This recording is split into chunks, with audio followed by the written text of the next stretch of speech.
It's an interesting time for business. Tariff and trade policies are dynamic, supply chains are squeezed, and cash flow, it's tighter than ever. If your business can't adapt in real time, you are in a little bit of hurt. So how do you get full visibility and adapt in real time? Over 42,000 businesses trust NetSuite by Oracle, your AI-powered business management suite. It brings accounting, financial management, inventory, and HR all under one roof. NetSuite is the #1 cloud ERP for a reason.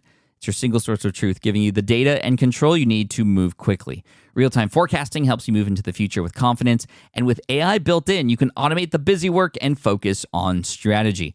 NetSuite helps you see what's stuck, what it's costing you, and how to pivot fast. If I were running a business with a lot of moving parts, I'd use NetSuite for full control over everything. Tame the chaos with NetSuite. If your revenues are at least in the 7 figures, download the free ebook, Navigating Global Trade, 3 Insights for Leaders at netsuite.com/SPI. That's netsuite.com/SPI. Congrats, your business is doing great. All your hard work is paying off, but you need help like now, and you have to hire fast. How can you hire amazing candidates quickly? Easy, just use Indeed. When it comes to hiring, Indeed is all you need. Stop struggling to get your job post seen on other job sites. Indeed sponsored jobs help you stand out and hire fast. And with sponsored jobs, your posts jump to the top of the page for your relevant candidates so you can reach people you want faster. And it makes a huge difference. According to Indeed data, sponsored jobs posted directly on Indeed have 45% more applications than non-sponsored jobs. One of the things I love most about Indeed is that it has one of the largest databases of job seekers, giving employers access to a wide range of candidates. And with job alerts, I get notified when new candidates apply. And with Indeed sponsored jobs, there's no monthly subscriptions, no long-term contracts, and you only pay for results. So how fast? Well, in the minute that I've been talking to you, 23 hires were made on Indeed, according to Indeed data worldwide. There's no need to wait any longer. Speed up your hiring right now with Indeed. And listeners of this show will get a $75 sponsored job credit to get your jobs more visibility at Indeed.com/smartpassive. Just go to Indeed.com/smartpassive right now and support our show by saying you heard about Indeed on this podcast. Indeed.com/smartpassive. Terms and conditions apply. Hiring, Indeed, is all you need.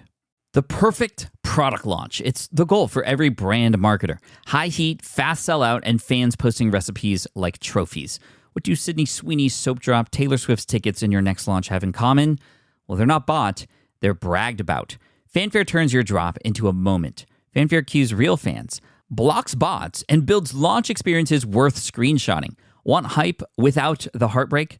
Get Fanfare's 5-step hype drop playbook with our proven success formula and make your next launch unforgettable at fanfare.io/playbook. Again, fanfare.io/playbook.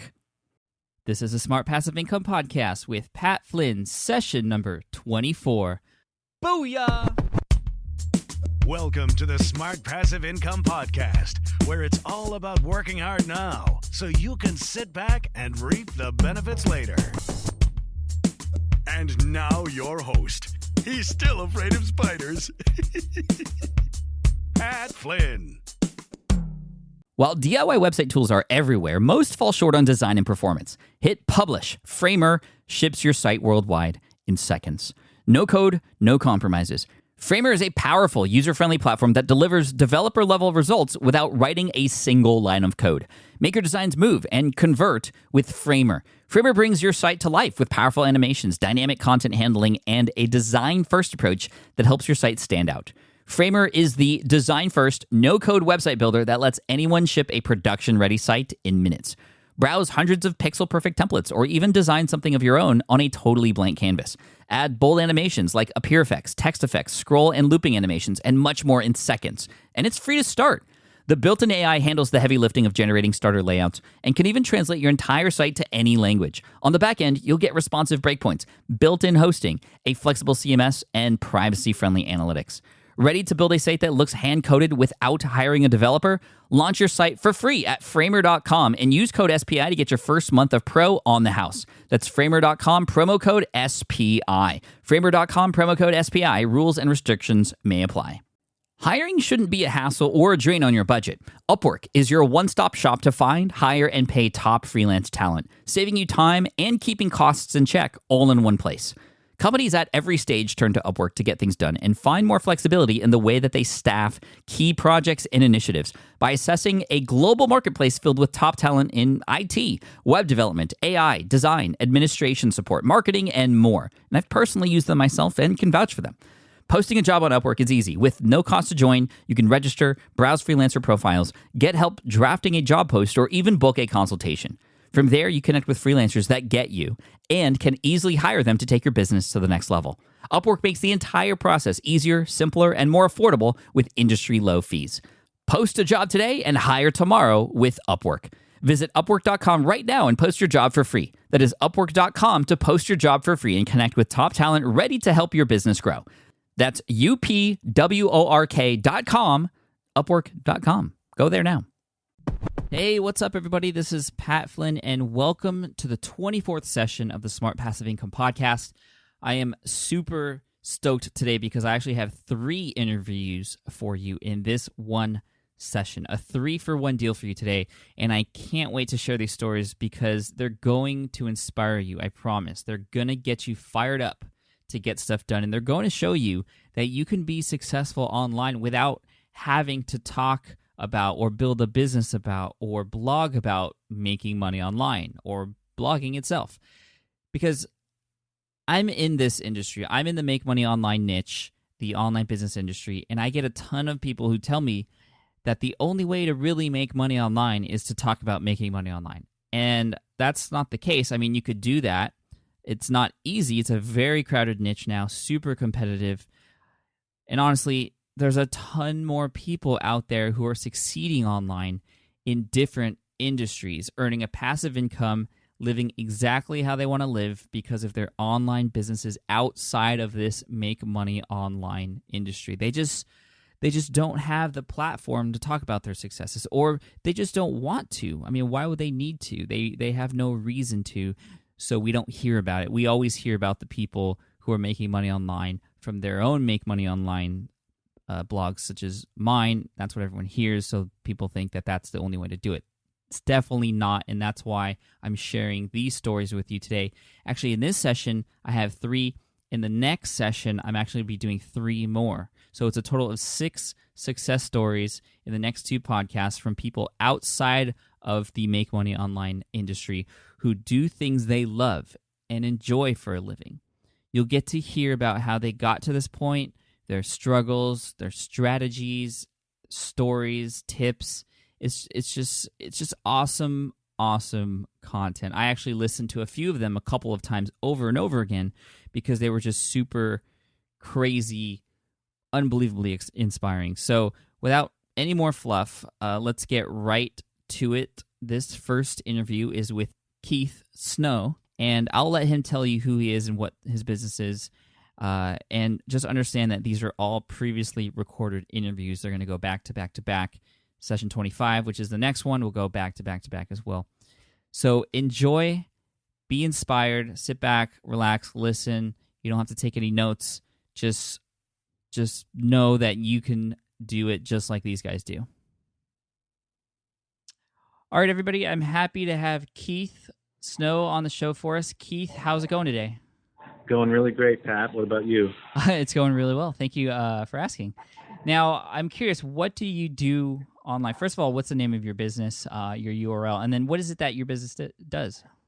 Sure. Well, I've had a business online now since about 2005. It's called Harvest Eating, and that's the domain, harvesteating.com. Okay. And what we do is teach people how to cook with local and seasonal foods. And we started very basic years and years ago just by putting up text recipes, and then when videos started to come out in 2006, we started putting up videos, and the site really started to take off at that point. And this was during the low-carb revolution. Mm-hmm. And back then, talking about, this was like 2004, 2005, talking about, local food and seasonal cooking, no one really wanted to hear it. They just wanted to see if it was low-carb and eat bacon and sausage and all that kind of stuff. So as it kind of grew, I'm sure you're aware of the movement in local foods. People want to buy local, and that's really helped me out. I've been kind of in front of that trend, and unlike a lot of other chefs that are sort of entertainment-based, I've stuck with the local foods, and I've developed a pretty good reputation as, sort of the go-to guy online for, cooking videos, and we've got a pretty busy YouTube channel, and That's basically how it all started. It's been a fun ride. Yeah, I mean, it sounds awesome. It's a very unique kind of niche that I never even thought about, local and seasonal foods. And you said you had recipes, text recipes, now videos. Now, how is it that you're making money? Because there's a lot of obviously recipes and videos that people get online. How is this a business for you?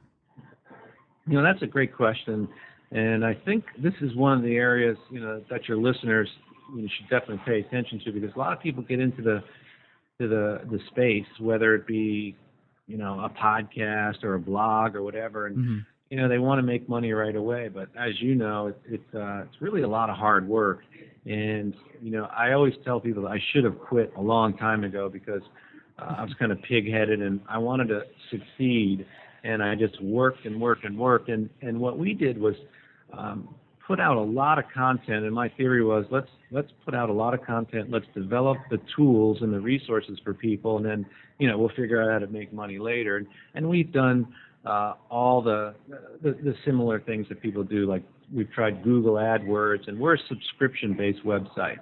So we've used Google Ads to get people to subscribe, and then we've done lots of content advertising deals. And I mean, we get probably 2 or 3 joint venture requests a week, and companies that want to take our videos and run ads against them, and that's a tough game, because you really need to have millions and millions and millions of page views to make it in a CPM type of an advertising system. So we tried those, and some money trickled in, and then we kind of always got away from that, and we started doing a little bit of e-commerce, and like I said, the subscriptions. And what really did it for us was we had so many videos online. I mean, I think I was looking the other day, I've got like 5,000 backlinks to my site, and that's because I put out over 300 videos, and they're on YouTube, they're on Blip, they're all over the internet, and the people see the food,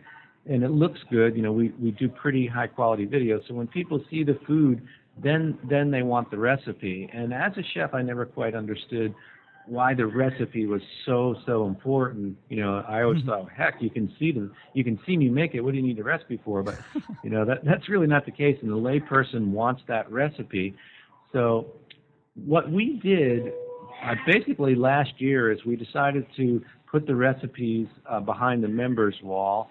And my partners at the time said, well, no one's going to pay for your recipes, because just like you said a minute ago, there's free recipe sites all over the place. Right. But as you know, creating content, it takes a lot of time, and when there's video involved, it costs a lot of money when you're having editors, and we do a 2-camera shoot and all that. So giving everything away wasn't possible, and my thought was, you know what, let's give them the videos, we'll put the recipe behind the wall, and you know what, they can't get my recipes anywhere, because these are my recipes, they're copyrighted, and the only place you can get them is either the Harvest Eating Cookbook, which you can buy in any bookstore, or on my website. And what I saw was just tremendous willingness from the public to subscribe, to have access to my recipes, because they're just a little bit different than everyone else's. They're easier to make, they're more down to earth, there's not a ton of chefy flair to them. I don't wear the white chef's coat, so people immediately identify with me, and I'm told over and over that I have kind of an approachable style, and this wasn't anything I set out to do, it's just the way it worked out. But that's really the number one way we make it is with subscriptions, and then we do have products that we sell in our store. We've got a line of pasta sauces called Thoughtful Harvest, and those are a little different in the fact that I source all the ingredients from small U.S. farmers. We don't import anything. We make it in small batches, and then we have organic spice blends. We're coming out with some olive oil and things like that, and combination of the e-commerce and the subscriptions. And then we do make money on YouTube, and that's been pretty profitable for us, because I've had a YouTube partner channel since I was like one of the first ones that had one. They came to me and invited me into the program. So YouTube and Google, they send us a nice regular check every month. But those are basically the ways that we do it, and it's enabled us to see multiple income streams. And as we talk, I'm going to tell you in a few minutes about some of the other ones. Yeah, no, this sounds fantastic. So just to get things straight, you have your website, harvesteating.com.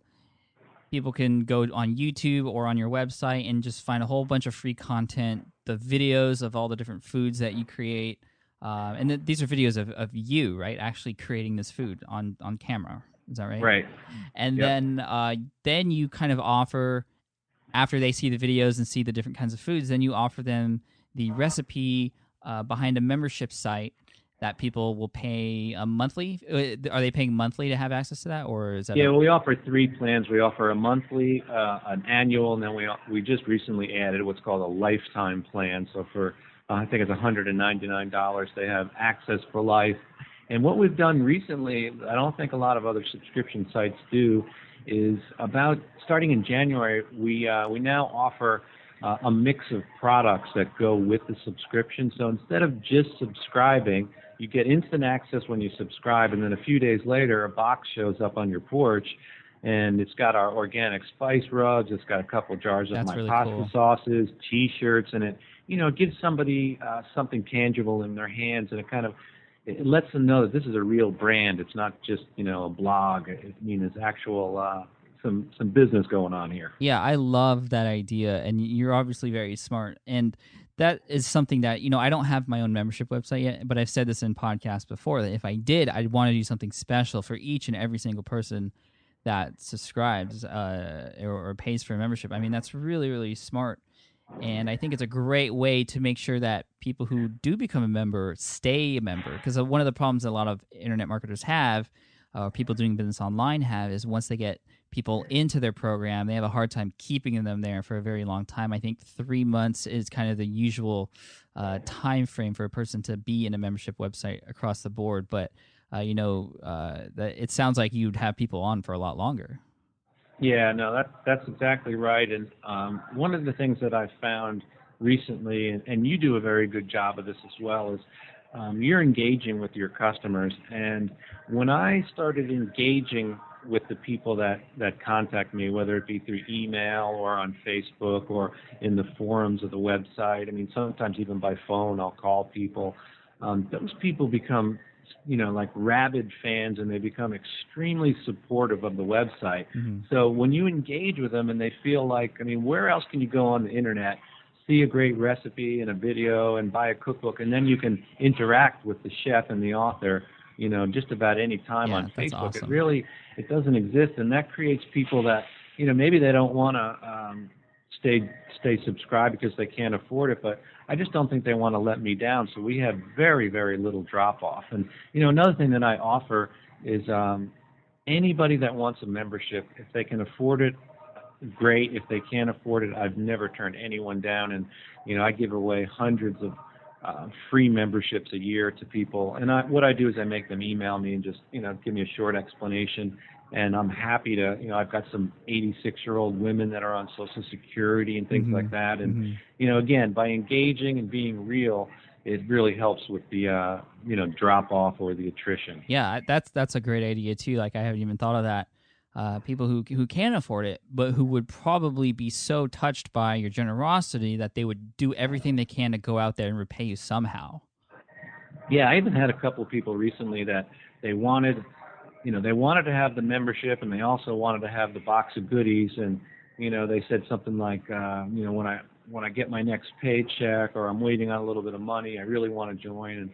And I'll reach out to them and say, just send me your email address, and I create the account, ship the products to them, and I've never been burned. People have always done what they've said, and it's just really, it's touching to see after this many years, because we never really had. Honestly, Pat, I had a couple of partners that I was working with for a while, and I was letting them sort of steer the way we operated, and they were doing and suggesting some really critical errors. And one of them was that Harvest Eating, the brand, that was the brand, and it wasn't Keith Snow, the chef, and that they didn't want my picture on the site. It was just, they wanted to build something that if I died could go on without me. So we weren't engaging with people, and we weren't having it very personal. And then again, like I said, they didn't think anyone would pay for my recipe, so they never really And I controlled the company, but I didn't want to, basically tell my partners, "Oh, the hell with you, this is what we're doing." So for a number of years, we didn't operate like that. But when I bought the shares back and started, kind of doing everything on my own, I started engaging with the people and doing things the way I thought were better. And my gut feelings were definitely right on. Yeah, I mean, who's laughing now, right? Right. This is such a great story. Now I have a couple follow-up questions based on your particular business, and I know there are a lot of people out there who, they have their own recipes and they would love to create something like a food type of item to sell online, but there are some regulations as far as food, right, that can be sold online. Is that correct? Yeah, absolutely. As a matter of fact, about 15 years ago, I had a line of food products. I took a break. I've been a chef for 25 years and worked in kitchens all over the country. And then I took a break from the kitchen in 1991, and for about 6 years, I marketed a line of food products. And back then, it was so much easier. And I launched my new line of stuff, the Thoughtful Harvest pasta sauces.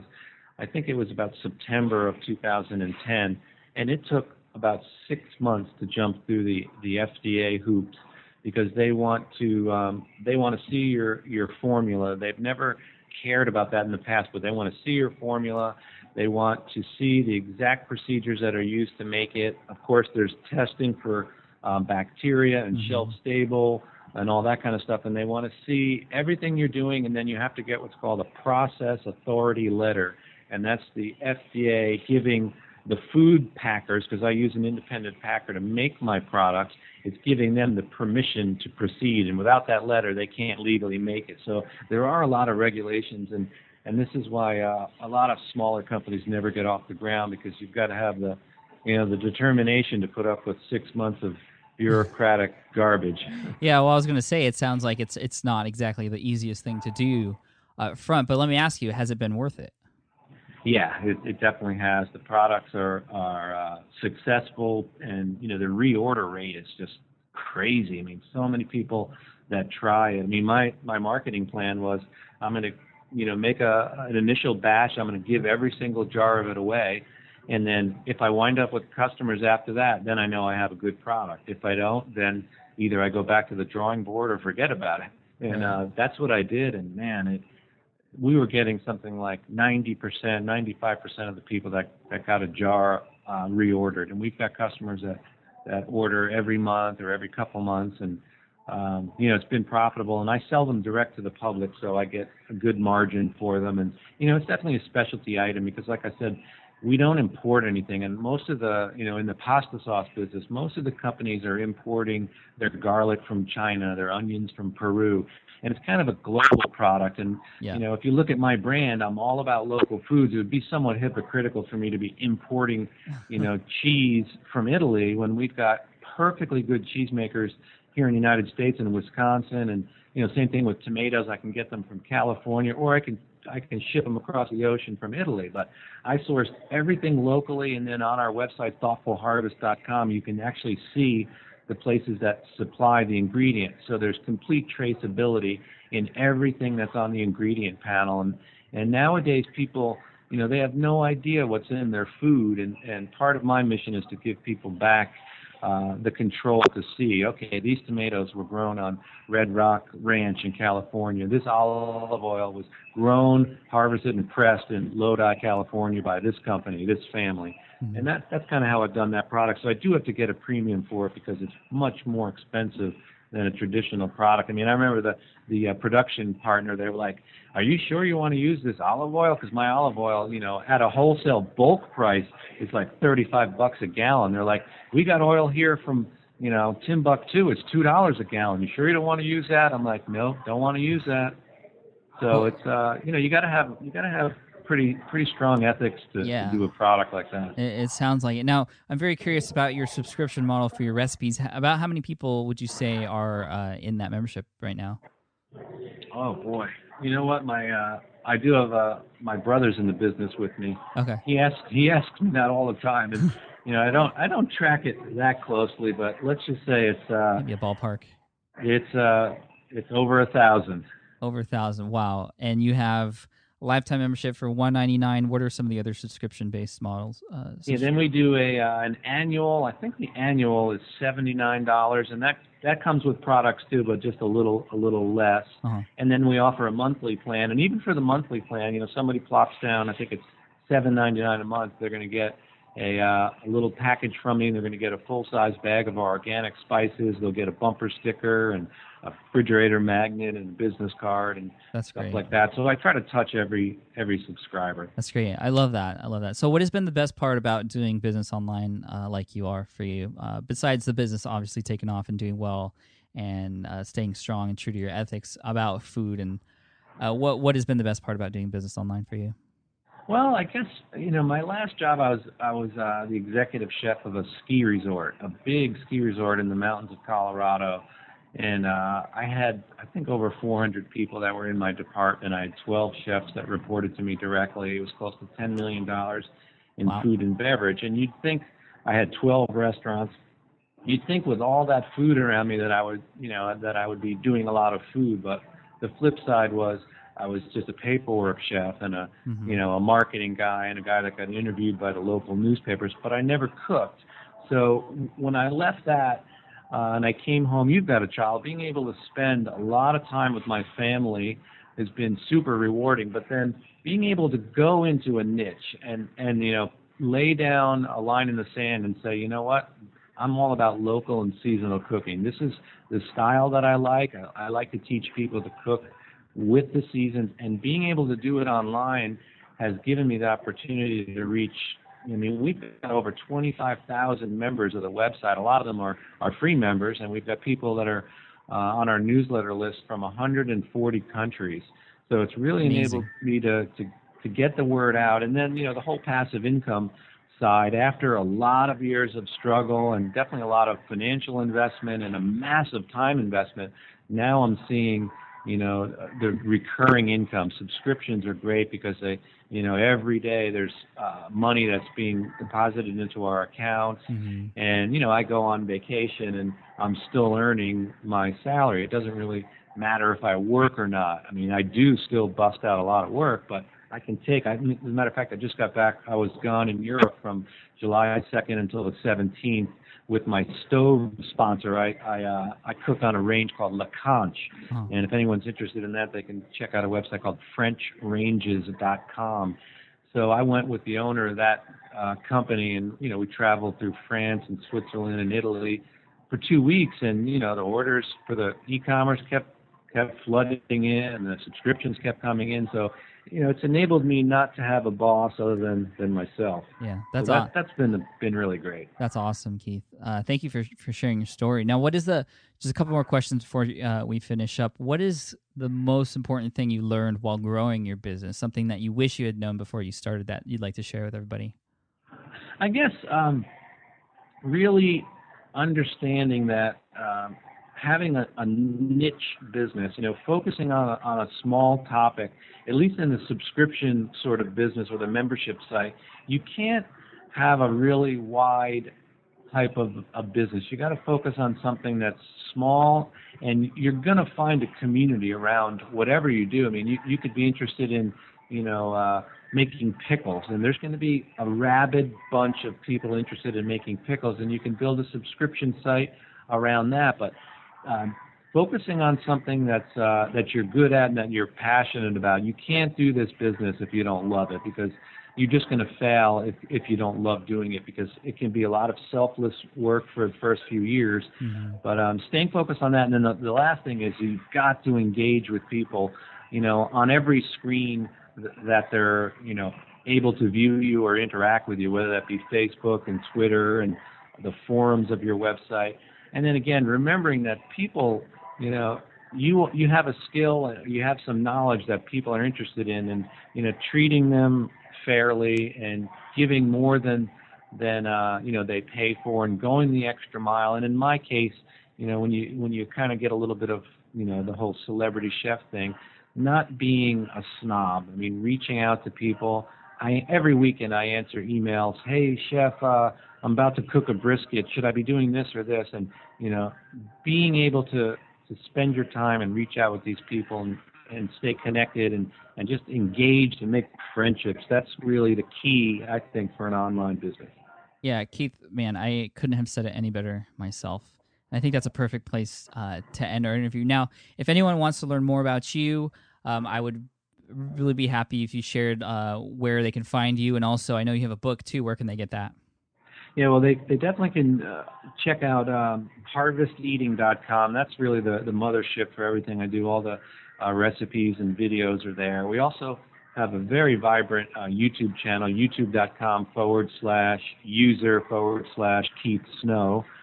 We've got I think we've got 10,000 subscribers there. And then facebook.com/Harvest Eating. We've got a really nice community going there. My cookbook is called the Harvest Eating Cookbook. It's over 300 pages, so it's a really substantial book. Wow. If someone wanted it autographed, they can get it from harvesteating.com or, Amazon or Barnes & Noble. All the, major bookstores carry it. And then I also wanted to let your listeners know that I've been recording a podcast now for about a year. I just passed my 50th episode. It's the Harvest Eating Podcast on iTunes, and it's going really, really well, and people are enjoying that. And then we're just about to launch, I think it comes out on in the middle of August, our Harvest Eating iPhone app, which will enable people to watch our videos and get our recipes on the fly, as well as learn what's in season in their area. And then at the same time, we're launching a Roku. Roku.com is a internet TV. We're launching a Roku channel, Harvest Eating Roku channel. So we're going to be just about everywhere someone wants to find me. Yeah, well, you got a lot of stuff going on, but it all sounds fantastic. And I wish you and your company, Keith, the best of luck. And I hope to hear bigger and better things. And I'm sure I will in the near future. So thank you for being on the show. I'm sure everyone's very inspired by your story. And again, harvesteating.com. And just head on over to the Facebook page or Twitter or whatever. Say hi to Keith Snow over there. So thanks, Pat. I appreciate it, and I really love what you're doing too. You've got a great niche there, and your podcast rocks, man. I got to get that Heil PR40 myself. Oh yeah, it makes me sound a lot better than I actually do in real life. All right, well, Pat, I appreciate it, man. All right, thanks, Keith. Thank you. All right, a big shout out to Keith Snow from harvesteating.com. Keith, thank you so much. If you're listening to this, I really appreciate you sharing your story with us today. Next up, we have Raphael Schulz, who is actually doing business outside of the U.S. This is a great story. I'm sure you'll be inspired. Enjoy. This is Pat again, back with another success story. I have Raphael Schulz, who contacted me after I sent a message out on Facebook asking for people who make money online without talking about making money online, as you know. And he really caught my attention because he sent me this message. He said, I quit my job last year, and now I run one of Germany's biggest wedding websites. I will go on a tour around the world for a year, which is only possible because I make money online. And that's awesome. I mean, quitting a job and now touring around the world and also doing a business in another country, which I know a lot of the listeners for Smart Passive Income are from other countries and are wondering, what it's like to utilize the internet in those other countries. So I'm very happy to introduce Raphael. Raphael, how are you doing today? I'm fine, thanks. Thank you very much. Thanks for being on the show. Really appreciate it. Now, I just want to ask you, how did you get to, where were you before you created Germany's biggest wedding website? Before I did, I was studying at the university. It's a cooperative study. That means I'm part-time working and part-time I have to go to university. Mm-hmm. And basically it was a lot of studying, a lot of working, and it's just... what did you study? International business. Okay. Was my study, yes. And this one day my brother decided or said, okay, how about we do a wedding website? And we didn't know anything about it, and we just decided to start, and it took off. And yeah, that's crazy. What is the name of your business, and what's the website? I know it's in German, so it's going to be a little bit difficult for people to maybe understand or type in right away. But I will have show notes on this particular podcast just so you can click on it. But what is the URL and what's the name of it? Okay, the name is Hochzeitsportal 24. Okay, yeah, I would not be able to And the pronounce URL that. is hochzeitsportal24.de. Basically, that means wedding portal 24.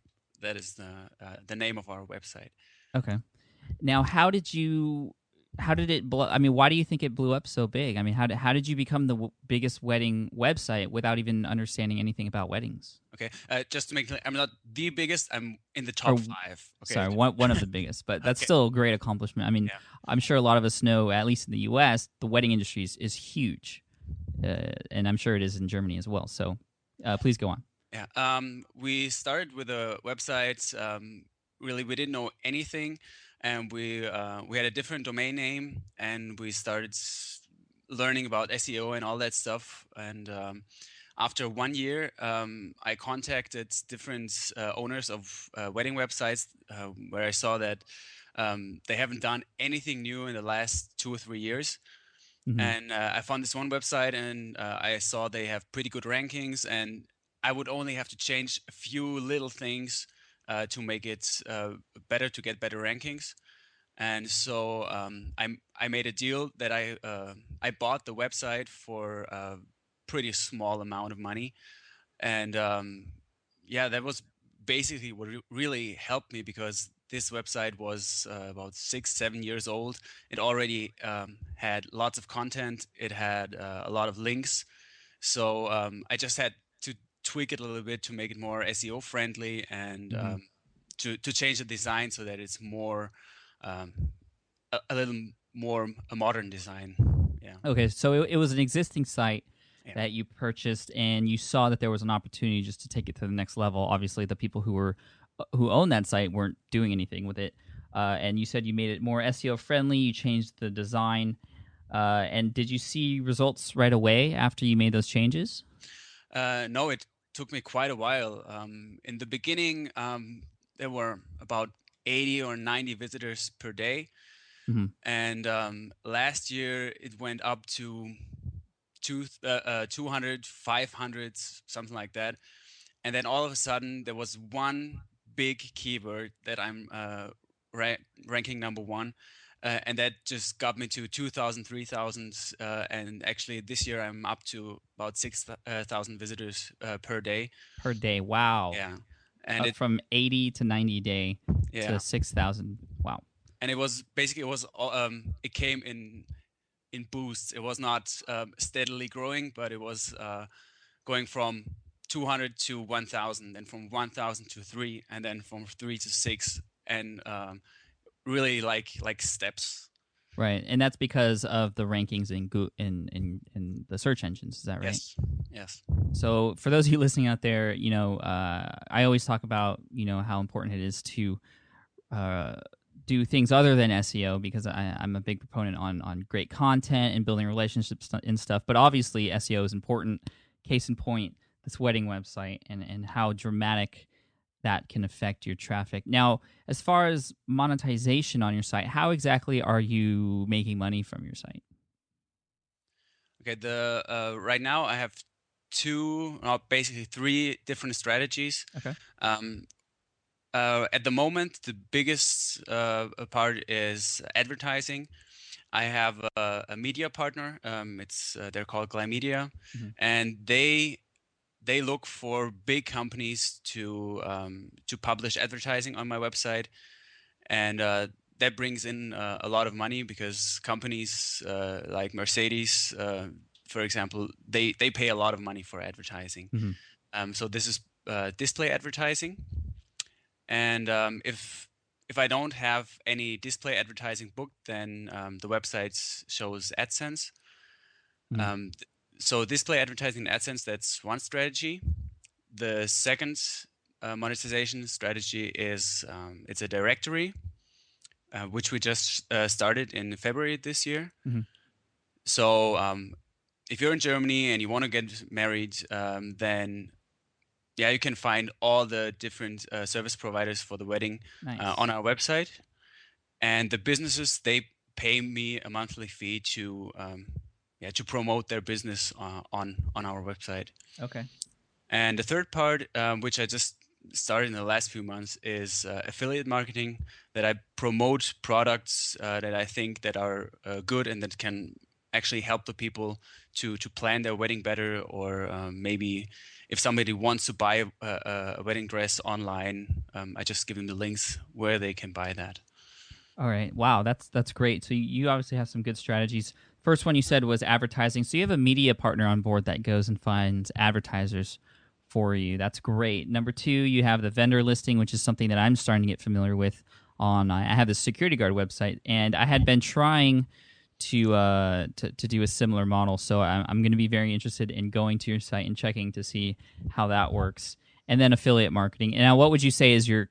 You said the top thing right now would be the advertising route. Is that correct? Yeah, until now, that is still the biggest part, because I have a lot of visitors on the website. So that gives me a lot of money without me having to do a lot. Right. But I think the money really is in the directory, and that's also where there's the biggest gain for my users, because it's really hard to find a good wedding location. So I think this is a part that I really want to focus on in the next few months. Great. Now I want to ask you about doing a business online in another country. Obviously, you're doing really successful. I get a lot of people who are from other countries, including Germany. I get like Poland, everywhere, asking me, should I do a business in the U.S. because that's where all the money is? How would you respond to people from other countries other than the U.S. who say, there's a limited amount of income that could be made by going in my own home country? I mean, if you're in a really, really small country, then maybe it makes sense to have an English website with a larger audience. But most countries here in Europe, either if it's Germany or Poland, it's a huge market. And if you don't want to make 20, 30 millions a month, it's enough for everyone to, if you look for your niche, there's enough for you to make a living in your home country. And it's your home country. That's, you know that. You know how the people think, and you know what the people want. So you can give them a lot more information, and they benefit because you know what you're talking about. For example, a wedding in the US is totally different than a wedding in Germany. Right. Exactly. I'm glad you said that. And I know from experience that it doesn't really even take that many people to support a business and really change your life with it. My lead exam website, for example, that's a really tiny niche. Not very many people know about the lead exam, and I created a study guide for that, and I was making 6 figures in the first year. You don't really need that many people, as long as you can find a group of people, specialize in something, and become the expert or the authority, like you guys are doing on your wedding website. Then if you're providing great information, then the rewards will come back to you. Now, great. Now, a few quick questions before we finish up. This is really inspiring stuff. Thank you for sharing. Now, what would you feel is the best part about doing your business the way you're doing it online?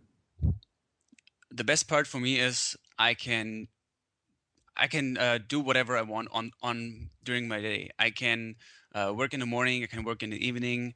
I can go swimming during the day if I want to, because I can work on my business in the evening, or even at night if I want to. Mm-hmm. And also, I'm mobile. I can go wherever I want. And like you said in the beginning, in November I will leave with my wife for a trip around the world. If I would have a 9-to-5 job, I could not do that, because the money stops coming in if you have a 9-to-5 job. So that's for me, that's one of the big advantages of doing business online.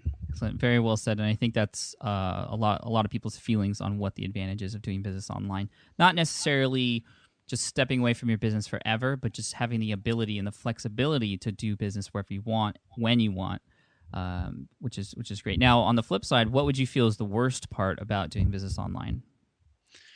The worst part is that you always know you could do so much better. There's such a huge audience. You could do so much more. And so you always want to do more. Yeah, and if you have a 9 to 5 job, if it's 5, you You're can done. just you're done and you leave. And if you have an online business, there's a huge audience, and you can just you could work forever. Yeah. So that is one of the disadvantages. You have to know when there's a good point to just say, okay, that's enough for today. And Right. Now, how do you get over that? I know I've had issues with that in the past as well. Just my office door is in my house, and I can just always add more to my business. It's hard to stop. How do you cut off work for the day and start to enjoy life? Usually, my wife, she still has a 9 to 5 job. So when she comes home at 5:30, Mhm. that's most of the time. That's when I just stop working, and we have dinner, and then we do something else. So I don't Nice. work after that.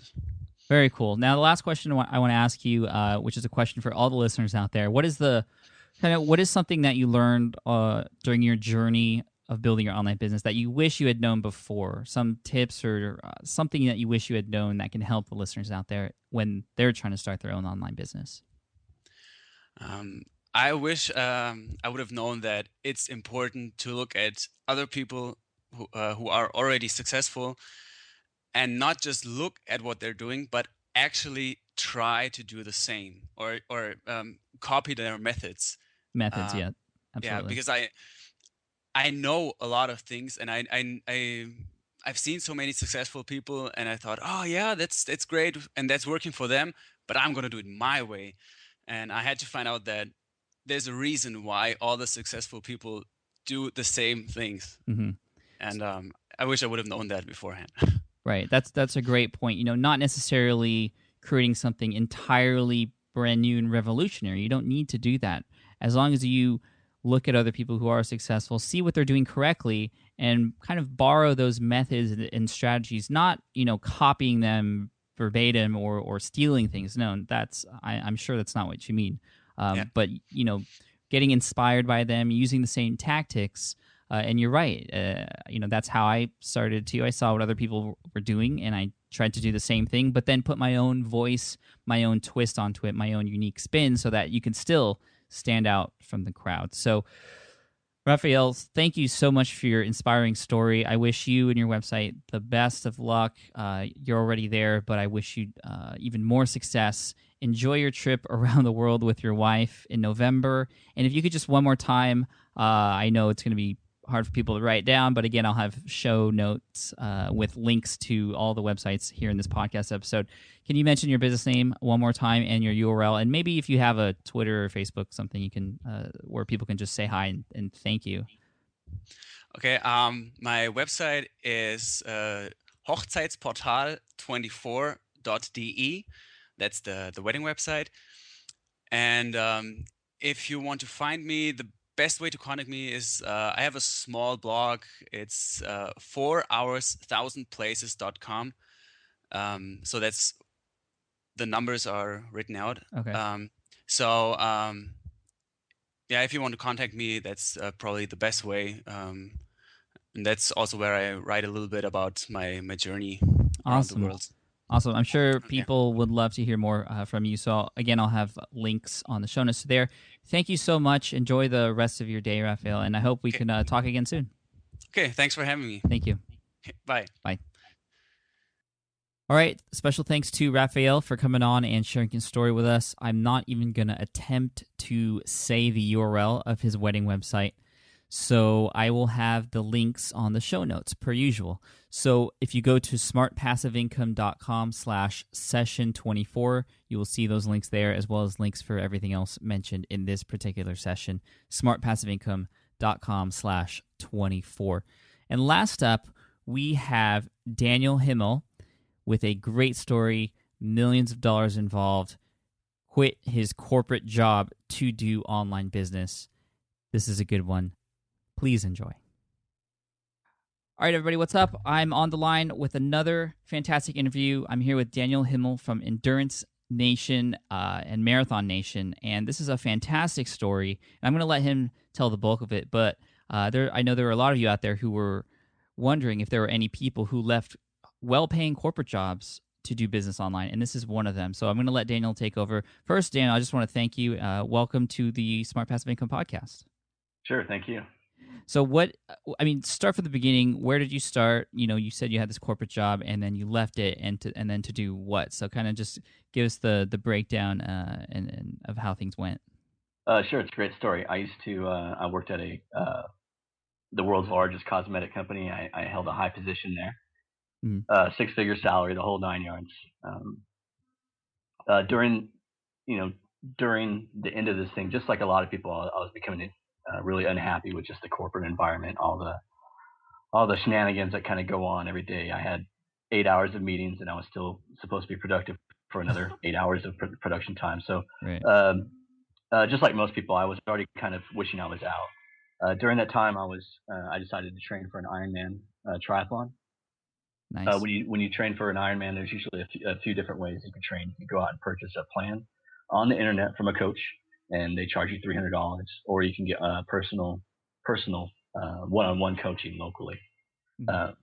I went and purchased a plan from a coach on the East Coast named Patrick McCran.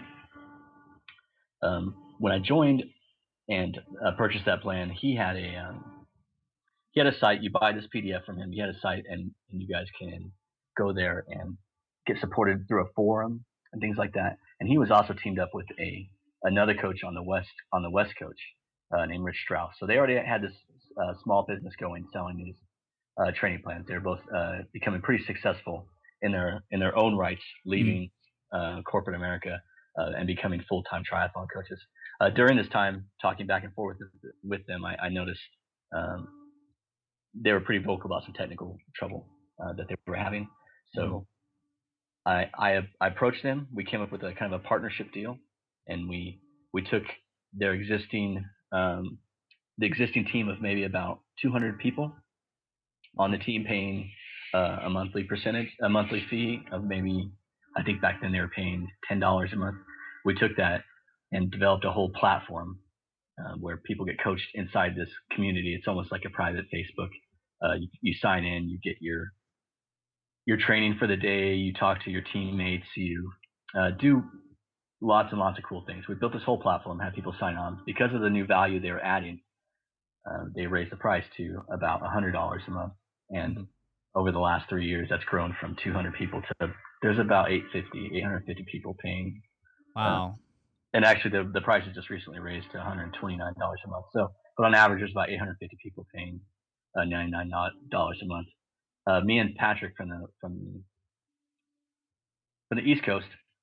I'm in Texas, by the way. We built this whole business using Skype, which is kind of another great story, and should provide some inspiration, because you can go out there and partner with people. You don't have to be right next door to them. You can meet these people online, and right, just like we're talking right now. Exactly.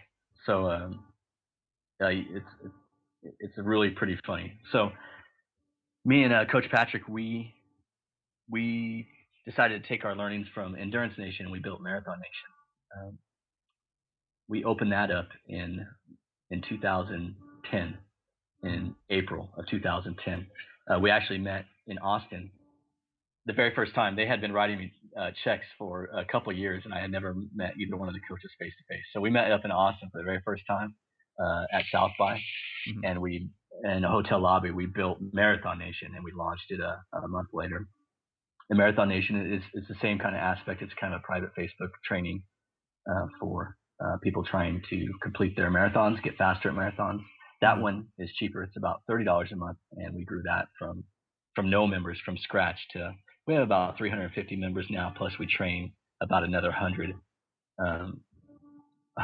members for free if they are training for certain charities. Okay, awesome. So those are the two businesses that we are part of. So that's EnduranceNation.com. That was the first thing. It's EnduranceNation.us actually. .us. Okay. And MarathonNation.us is our second one. Okay, great. And when did you personally quit your job at? I left my job in June of last year, so it's been a little over a year since I've worked full time for Okay. somebody. So here's a question that I'm sure a lot of people are wondering. How did you get all this stuff done with EnduranceNation.us and MarathonNation.us while you had your corporate job? You said that, you're doing 8 hours plus a day. How did you find that extra time? What gave you the motivation to do that? How did you know that this was going to be successful and that was worth your time? That's a great question. One of the ways is I'm just like you. I'm super productive. I'm really good at batching my work. I don't. Once I got my head down, I could really do a lot of things really fast. Mm-hmm. I also operate.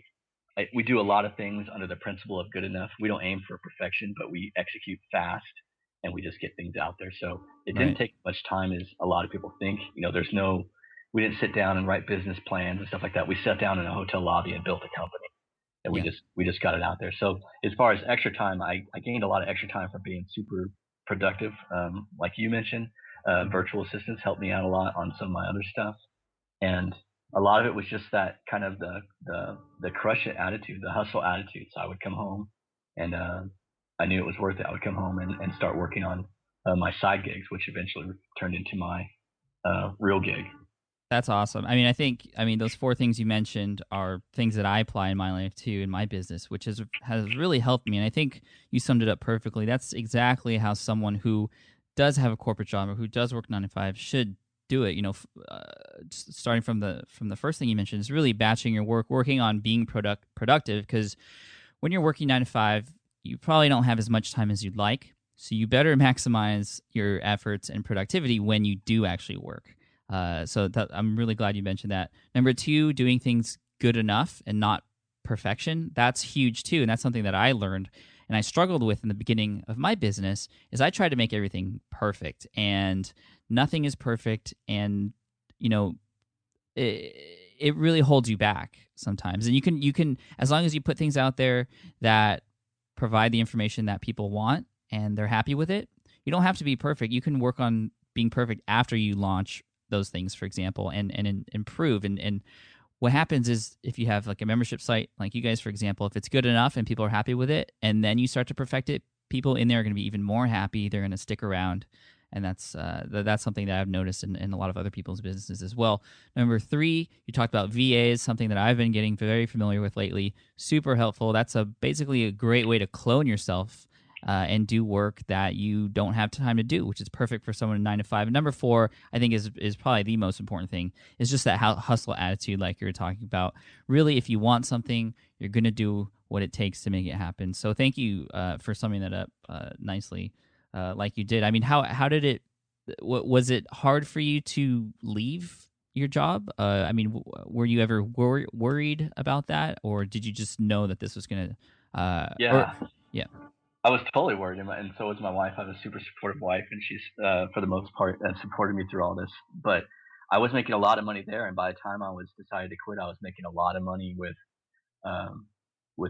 Endurance Nation and even Marathon Nation. And when you have a lot of money for my corporate job and a lot of money for my side gigs, I had to turn down. I was essentially cutting off. Yeah. $100,000 a year, $125,000 a year.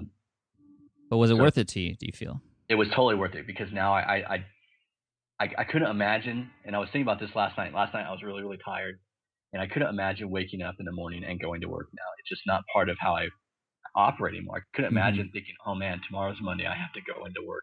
I still have work to do, but I know, hey, I'm gonna wake up and I'm gonna knock something out for 3 hours, and then I'm done for the rest of the day. So just like I've heard you discuss it on your podcast, where I have a pretty good schedule, and basically now I just have to work half the time. So it's a trade-off of time and money, but I make enough money now, but I have more time and freedom than anything. And that's really what I was going after, was the freedom and not being hassled so much by coworkers and bosses and that whole bureaucracy that you get at corporate. I have none of that right now. So yeah, when I was working 9 to 5, I didn't even realize all those things. I liked my 9 to 5, but when I quit, or when I got laid off, excuse me, and now I see what I'm doing now, I don't think I could ever go back. I love working for myself and making, the executive decisions in my business and having that flexible schedule. And it's really cool that you get to, at a corporate job, if you hustle more, you usually are not going to make any more. Like if I stay up late, or if I go into like kind of just crush it mode and I put out some new feature or something like that on one of our products, or develop something on the side, like an affiliate program or something like that, if I work hard for a month and put that out there, I immediately get paid for that, instead of just being told by a boss to do that and it's just still part of your salary. Yeah, So yeah. I've talked about that with a lot of people before in mastermind groups that I've been in. You know, it's like you can work harder than the next person, and you would be getting paid the same. So, I mean, really, what's the motivation there? right. It's kind of a weird thing. How Well, and the opposite is you can work a lot. You could decide to work a lot less than the next person over, and Yeah. you're still getting paid the same. And you have to work with those guys, and usually you have to pick up the slack. Or Mhm. if you're managing them, you have to manage those people. So it's just a broken system. Right, right. So what has this done for your lifestyle? I mean, obviously it's not entirely passive income because you're still working on the technical side of things, but what is it? How has it changed your life switching from the corporate world to the online business world? At first, there's I've seen some articles written about it. There's some bipolar things. Some days I'd be on top of the world. Some days I'd be kind of low because um, you get I get scared of longevity sometimes. Like, well, what is this gonna last another 5 years? I could have stayed at my company forever. Mm-hmm. Is this gonna last more than 5 years? What am I gonna do? So I have a lot of fears, up and downs like that. Especially maybe the first 3 months, that kind of tailored off. Mm-hmm. Um, but now it's a wonderful thing. What it's done the most, I guess I'm like the envy of a lot of my friends because they're off going to work while I'm staying home. Through automation and through virtual assistants and things like that, Right. it has become at some points pretty passive. I work very few hours every day, and Right. it's just completely changed my life. I have 4 kids actually, so I never have to miss anything for them at school. Before, I would have to kind of pick and choose what little school program I would go to. Now Mm-hmm. I don't miss anything. My son was just in a Little League World Series or something like that over the summer. They had 3 games every day, and I heard a lot of parents complaining, "Oh, I had to take off a week of work." I Yeah. didn't have to do anything. I could do anything I want as long as I manage, as long as I know what I need to do tomorrow, and I can manage around that. So it's an incredible thing. Right. And I how love it. about how about as far as I know you got into this by doing the Ironman training? Did you are you still working on that? Did you complete one, or I mean, how's Yeah, that? I did. I did Ironman Florida and Ironman Cozumel. Nice, congratulations, that's Thank awesome. you. I would love to do a triathlon sometime. I don't know if I could ever do an Ironman, but When you're ready, talk to me. okay, I Coach will. Patrick he just became he got 5th place overall in this a big one up in Lake Placid. So he'll be going to the Ironman Championships in Honolulu. In Wow, Kona. that's so Sorry. crazy. Yeah, he's the monster. That's pretty crazy. So, as far as Marathon Nation, I want to talk about Marathon Nation really quick because this was something that you and Coach Patrick started from scratch. Right. How did you get 350 members to sign up? I mean, what's your kind of marketing plan? How did you go out and get new members? And it seems like it's doing really well. And that started last year in April, you said? Yeah. Yeah. That's amazing. 350 members at $30 a month from scratch. I mean, obviously you had people in Endurance Nation already, but I don't think. I mean, just from my point of view, I don't know if you could have one person buy both products. So you'd have to find a whole new different audience. How did you guys get so successful with that? That's a good question, and it has to do. Part of it is Coach Patrick already had some reach. So just like you are now, when you open up one of your new programs, you have some reach. So you have people wanting to buy stuff from you already. Coach Patrick is a pretty big name in the space, so he had some reach. So he was able to guest post at certain places or write articles. Okay, yeah, I was going to ask how did he get that reach? So I guess guest posting and just putting his name out there. Guest posting. Awesome. He's awesome. He hustles. So he can and he writes very well. He writes very fast. So he's published all over the place. So he had some existing reach. Hit social media very, very hard. Mm-hmm. Created lots of Twitter buzz, and then we did a pretty. If anybody's familiar with the internet marketing space, we did a pretty typical launch plan where we we got people to sign up for a wait list by downloading the ebook. So we told them something very exciting is happening. We're opening up this place. If you like Coach P's style, sign up for this wait list. We're going to open up on Marathon Monday, which is the day that Boston Marathon opens up. Marathon Monday, nice. Yeah, so we started this wait list of people waiting to get in the door, and then we told them how much it's going to cost, and people were still signing up for this wait list. And we just kept on dating them through email marketing. Mm-hmm. Tell them, hey, you're going to be a charter member, you're going to get a discount, you'll get a free T-shirt, typical launch stuff. And then once the wait list got a certain size, we opened the door. We opened the door on Marathon Monday, and I think the first day we had 120 people signed up the first day. Because what's interesting about this, and people think we're crazy, is we opened it up for only 26 hours, and then we shut it down again. So we had 120 people sign up the first day.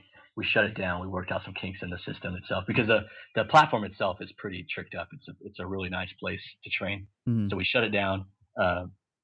We worked out some kinks, and then once inside the community, Coach P he's the face of it. He's a great marathoner. I'm more of a back of the pack, bucket list type of athlete.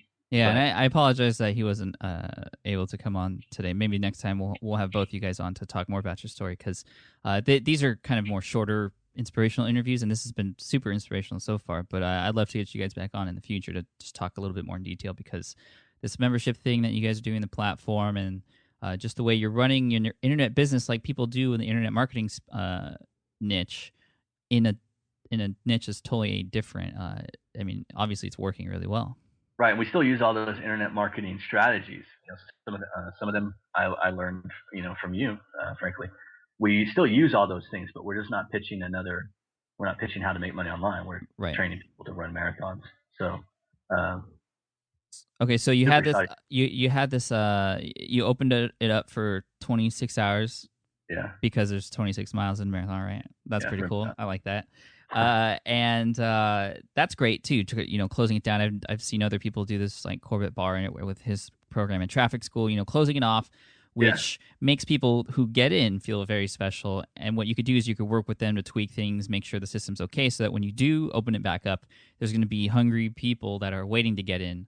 Yeah, we immediately started the waitlist thing again, and people took us seriously, because most people, when they first say, "Oh, he's not really going to close it down. He's not really going to raise the price," and yes, we did close it down, and yes, we did raise the price. Yeah, and you have to be honest about when you close it down and raising the price, because then it kind of just compromises your validity if you don't. Exactly. So our wait list immediately started growing again, and a month later we opened up for good. So we opened up in May, I guess, to where anybody can show up any day and sign up, and we've been running that way ever since. Endurance Nation does something that's pretty crazy, where they close that membership in the early spring for 2 or 3 months, and people just start piling up at the doors, and that builds a need. It also makes people, just like you said, it makes people inside the house or on the team feel special. It also keeps since we're a community, it keeps some of the newbie questions down, because the people are kind of heads down, they're ready to train for their triathlons, and it cuts down a lot of the noise. People stay focused, and then the coaches open up the gates again about now in the summer. That's great. So just running some numbers here, you said you launched Marathon Nation, open for 26 hours. You had about 120 people come in at $30 a month. That's $3,600 a month in residual passive income from just those initial 160 people in the first 26 hours. Right. And then now you said you had about 350. I'm on my little calculator here. So that's over $10,000 a month in passive income, residual income from Marathon Nation, which is your smaller price, smaller amount of members compared to Endurance Nation. So everyone else can do the math there for Endurance Nation, but that's amazing. I mean, this is like $1 million company.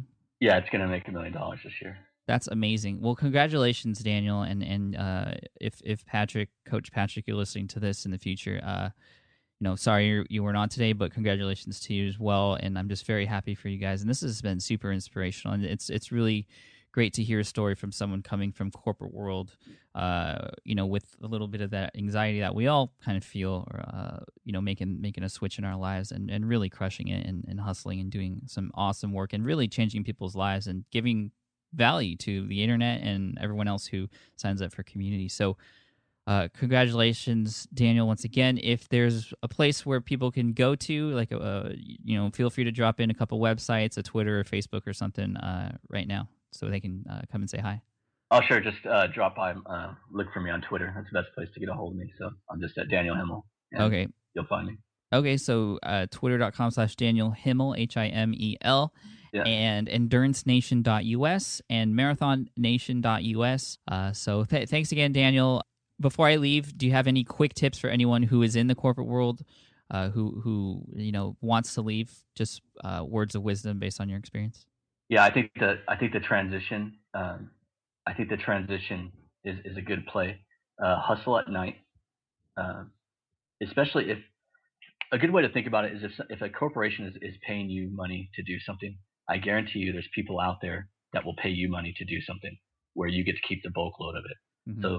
So whatever you're doing for corporate America, I can guarantee you could start building a side business doing the same thing. And that may not be something that you love right now, but at least your first step is, hey, I am no longer working for somebody else. At least now I have a job working for me. And then once you have the job working for you, now you have this flexibility to really kind of go and tweak it out and then end up in a place exactly where you want to be. So that one stepping stone of just separating yourself from corporate America and still doing the same thing, but all the money is yours and your time is a little bit more flexible, but you still have a job. That's an important step. And then once you're there, tweak it out and get it to meet wherever you want to be. If you want to change career fields, that's the time to do it once you've separated yourself from corporate America. Fantastic. Thank you so much, and we'll talk again soon. No problem. See you, Pat. Right, bye. All right, a special thank you to Daniel as well as Keith and Raphael for sharing their stories with us today. Great stuff. In the next session, we have 3 more success stories from people in 3 completely different niches, so look out for that. Again, you can check out the show notes at smartpassiveincome.com/session25, and I'm going to leave it at that. So have a great day. Thank you for listening, and as always, thank you for your undying support. This podcast, the blog, and my life really wouldn't be where it is if it wasn't for you guys. So thank you so much, and I wish you all the best. Take care. Bye. Thanks for listening to the Smart Passive Income Podcast at www.smartpassiveincome.com.